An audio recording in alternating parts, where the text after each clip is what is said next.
สบายดีพ่อพี่น้องสวัสดี FC เด้อพี่น้องเด้อมาทุกคนเนาะเมื่อนี้ก็คือหลังจากที่เฮามาแต่บ้านสายฟ้านะพ่อพี่น้องกะสิรอถ่ายคลิปแถวนี้ให้พ่อพี่น้องท่านผู้ชมได้เบิ่งนำกันอีกเนาะว่าแถวนี้ก็มีคือการที่ว่าครอบครัวเพิ่นช่วยเหลือนะทุกคนบ่บ้างก็เลยอยากพามาเบิ่งเนาะมาอัปเดตชีวิตของสาวนกแล้วก็น้องจันดีเนาะน้องจันดีก็คือเป็นลูกของสาวนกเนาะ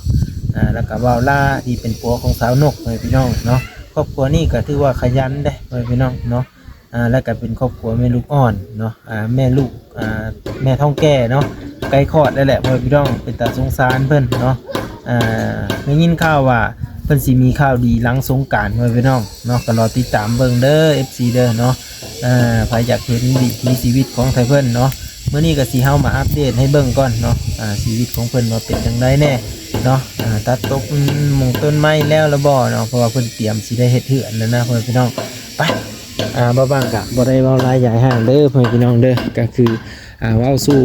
พี่น้องฟังแน่เนาะแล้วก็อันนี้บ่แม่นกระต๊อบอีหยังได้พี่น้องก็คือเป็นเฮือนของเพิ่นเนาะบนเพิ่นอยู่พี่น้องเพิ่นจะอยู่บนนี้เนาะ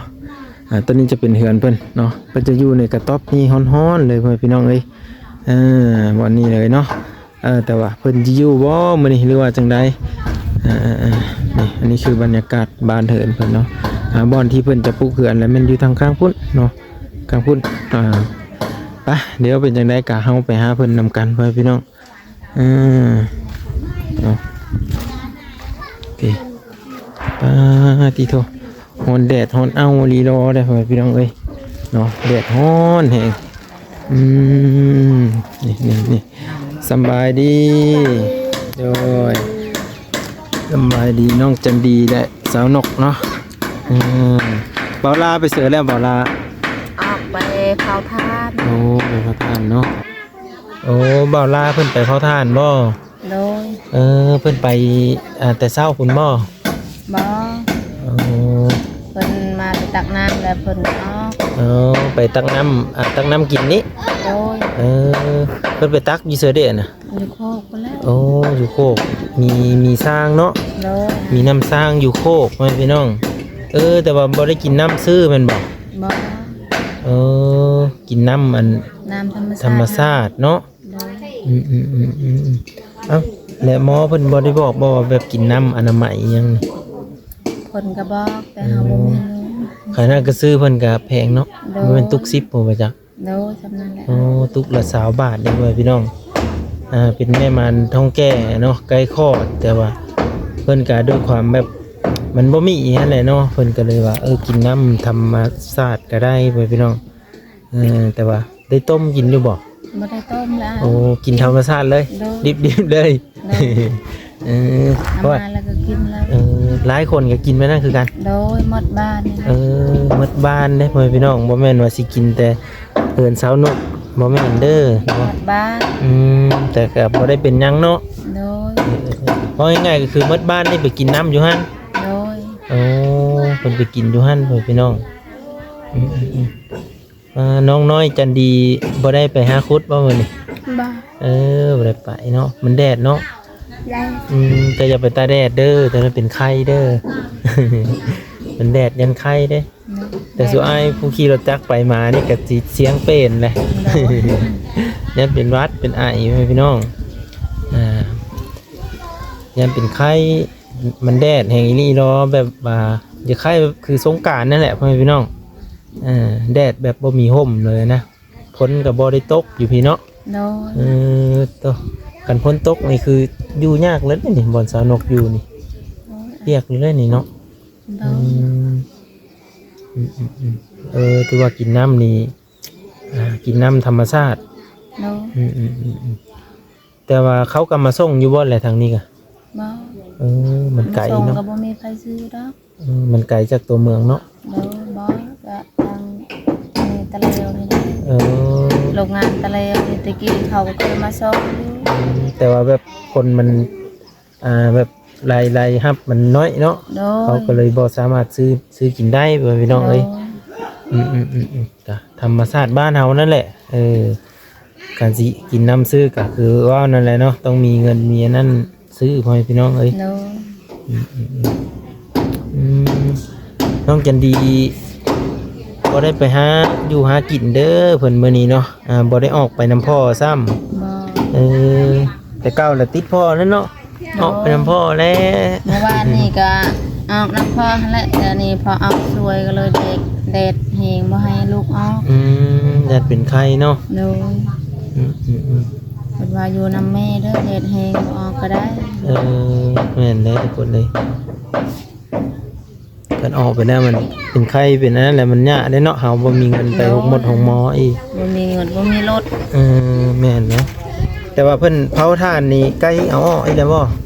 ยังเพิ่นหากระจุดมื้อนี้ โอ้หากระจูดพี่น้องก็สิประมาณ 3-4 มื้อพุ่นแหละเนาะ โดย จักสอบก็เอาเทื่อหนึงนี่ ลอยไป ว้า เถื่อลอยเถื่อก็7-80อิงตามแบบพื้นมันแก่พื้นมันกล้าเนาะ โดย อันนี้ก็คือถามเรื่องราวชีวิตไปพี่น้องแต่ว่าผู้อยู่ในท้องนี่ใกล้ฮอดมื้อแล้วบ่เริ่มนับมื้อแล้วบ่นี่ อันนี้วันที่เท่าไหร่22บ่มื้อนี้ 22เลยได้มื้อนี้นะ มื้อนี้22ก็ตามหมอนัดเพิ่นว่าก็เดือน3ก็มันออกเดือน4แล้วเดือน5ว่านี่ค่ะ อืม เพิ่นนัดเพิ่นว่าเดือน3เด้อวันที่25เพิ่นว่า เดือน3วันที่25แล้วต้องไปหาหมออีกเทื่อนึง โดย โอ้ต้องไปหาหมออีกได้อนี่พ่อแม่พี่น้องเอ้ย คันว่าได้ไปถ้าเบิ่ง3มื้อนี่คือเขานัด อ๋อ เดือน3ก็ดับแล้วเนาะ อืม นี่ยัง3มื้อ มื้ ถ้า อนี้ เบิ่ง มื้อนี้3ค่ำได้มื้อนี้ โดย กะฮอดวันที่25แล้วเพิ่นสิลงไปหาท่านหมออีกเพิ่นว่าคันว่าแบบบ่มีแนวคัดแนวคลองเนาะ โดย ไปหาหมอนี่แหละแม่นว่าเพิ่นสิได้กวดให้เฮาว่าเช็คเบิ่งนี่บ่ โดยสิ โอ้เพิ่นสิเอ็กซเรย์เบิ่ง โดย ว่าคนน้อยแข็งแรงว่าคนน้อยเป็นจังได๋แน่ประมาณนี้เนาะ โดยมีแต่แบบนั้นนั่นแหละถ้าบ่แข็งแรงเพิ่นก็บอกคันแข็งแรงเพิ่นก็บอก อ๋อแต่ว่าผู้หญิงผู้ชายนี่ฮู้แล้ว รู้แล้วเพิ่นว่าผู้ชาย เพิ่นว่าผู้ชายพี่น้องเพิ่นสิได้รับข่าวดีไว้นี่แหละเนาะก็เตรียมรับชมไปพร้อมๆกันพี่น้องเนาะก็ว่าเฮาก็สิมาอัปเดตให้เบิ่งอยู่เนาะให้พ่อพี่น้อง FC ได้เบิ่งได้เห็นนำกันนี่แหละเนาะเรื่องราวชีวิตของเพิ่นแต่ว่ามื้อนี้รู้สึกว่าแดดแรงหลายเนาะ โดย อยู่ยากเด้เดี๋ยวนี้อาศัยอยู่ตามตารางวางเฮือนนี่แหละทุกคนเด้ เป็นเพื่อนเองบ่ได้อยู่ไปหาอยู่เพื่อนหมู่ มันร้อนเด้นี่เนาะ โดย อยู่บ่ได้เด้กลางคืนเด้ กลางคืนนี่แห้งกระเตกหลาย แฮงร้อนแฮงเอาเนาะ โดย มันต่ำเว้ยพี่น้องเอ้ยกันเฮ็ดสูงปัญญาลมมีบัดนี้ โดย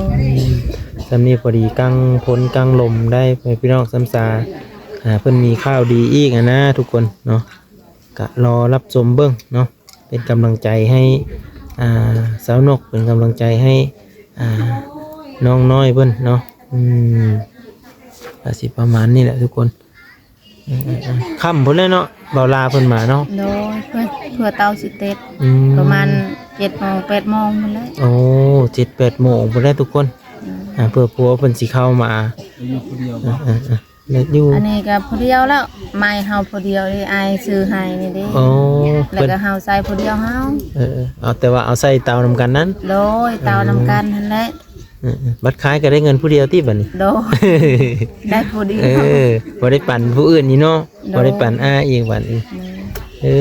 จะซั่นแหละพ่อพี่น้องคนใหม่คนอีหยังผู้เดียวเลย ผู้เดียว โหยขยันเด้พ่อพี่น้องเบาลา ได้ว่าบ่มีผู้ใดเฮ็ดซอยได้ มันมีก็คันว่าอายก็ได้2 คนคนก็เพียกคนอีก แม่นแหละอันนี้ก็ถือว่าค่อยเฮ็ดไปเนาะเราก็ได้ โน โอ้เราก็สู้ตามที่อยู่กันมานี่ถือว่าเบาล่านี่ขยันบ่เจ้าว่ะ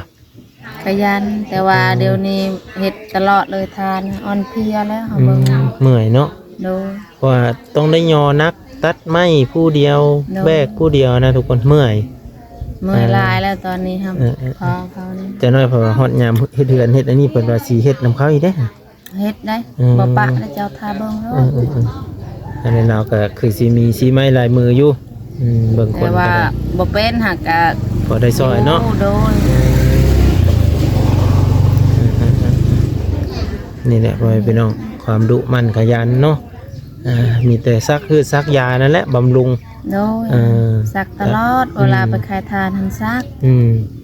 คันว่าเฮาสิปะห่างกายสุดนี่โอ้เพื่อสิคืนมาได้นี่ยากพ่อแม่พี่น้องเอ้ย โดย เราต้องแบบบำรุงนั่นแหละเอาง่ายก็ได้ซักยาวิตามินบ่บำรุงร่างกายนะพ่อแม่พี่น้องที่ประมาณนี้เนาะ โดย แต่ว่าเจ้าก็แข็งแรงปกติเนาะ ก็ปกติดี ปกติดีอยู่พ่อแม่พี่น้องเอ้ยนี่เห็นบ่ชีวิตของเพิ่นค่อยอยู่ดีมีแฮงอยู่เอ้ากะรอติดตามเบิ่งเนาะถามนี่คันสมมุติฝนตกก็นี่ไปดังไฟอยู่ไสล่ะบัดนี้ นี่แหละ โอ้เฮาดังอยู่ไหนพุ่น โดย โอ้แต่ว่าบ่มีคนอยู่ที่บ่อนนี่ นี่ มันสิบ่อันนั้นเพิ่นใช่บ่ เขาดังไฟเข้า โอ้เจ้าก็ดังไฟอยู่ลุ่มเนาะ โดย เห็นว่าฝนตกมาแล้วเอ้าบ่มีวันดังไฟเด้ เขาดังน้ำมือในตารางมือ แต่ว่าบ่ได้พิษผีพิษอิหยังติ บ่ เอ้าวิดีโอหน้าพ่อกันใหม่พี่น้องเนาะอยู่ดีมีแฮง FC พ่อใหญ่แม่ใหญ่พ่อลุงแม่ป้าทุกคนเด้อเนาะที่ติดตามเบิ่งครอบครัวสาวนกเนาะให้เพิ่นอยู่ดีมีแฮงเนาะน้องจันดีกะขอให้อยู่ดีมีแฮงเช่นกันพี่น้องเนาะอำลาพาจากเด้อโดยสบายดีไปทุกคนตอนนี้ก็คือเขาได้สอบถามเพิ่นเนาะการเป็นอยู่ชีวิตของเพิ่นนั่นแหละ